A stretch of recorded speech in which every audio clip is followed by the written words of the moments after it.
Hi, so this is A-level physics and the paper code is 9702. I have taken a question from a winter 2020 and the question paper is 1, the variant is 12 and question number is 23. The question is, we can say, is from kinematics. We can say that it is a question from kinematics, although it involves sound, but it is a question from kinematics. The question says that a sound travels through air, the air particles vibrate, a graph of the displacement against time for a single particle air is shown. How will the graph of kinetic energy look like? So, in order to sketch the graph of kinetic energy, we must first realize that kinetic energy is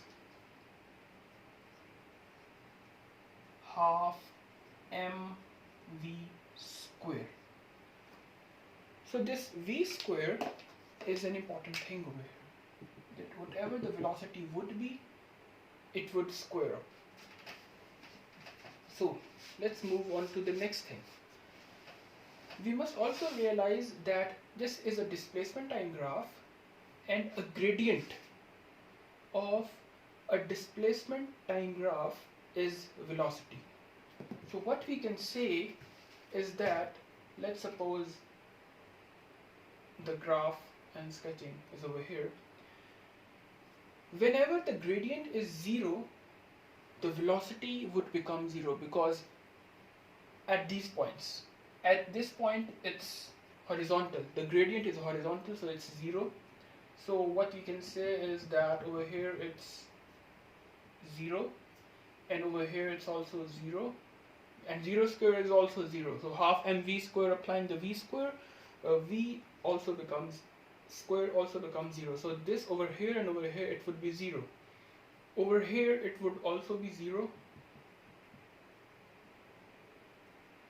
So this point and this point, and at this point also it would be 0 because the gradient is 0 over here, and at this point also it would be 0. So we have sketched all the points of where the graph would be 0.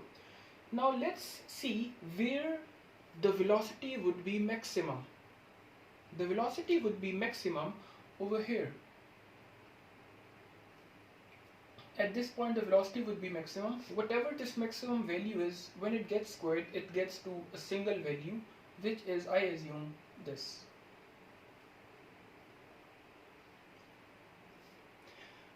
The next maximum value comes at this point.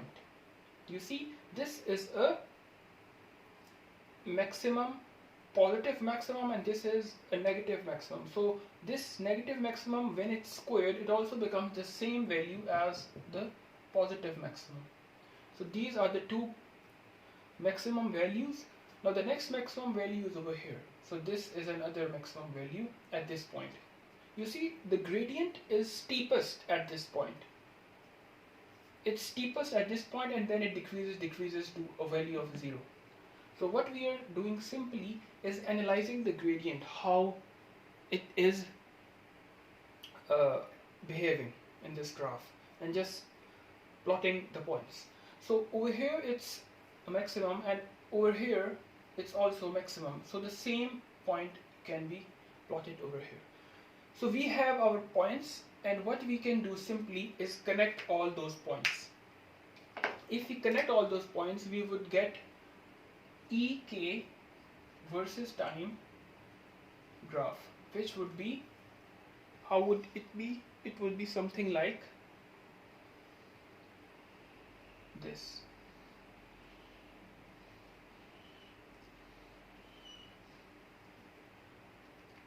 So this was our kinetic energy versus time graph. So the basic thing students must realize in this question was the realization that the displacement gradient of a displacement time graph is velocity, and kinetic energy is velocity half mv squared. So velocity is being squared. Either the gradient is negative or positive. Either the gradient is negative or positive half mv squared. Whenever there is a negative value of v, for example it's negative v squared, whenever a value is squared it becomes positive. So the graph would always remain above the x-axis. And kinetic energy is itself a scalar quantity, so it does not have any direction. So that's it for this question, and do like and subscribe my channel for more informative videos. Thank you.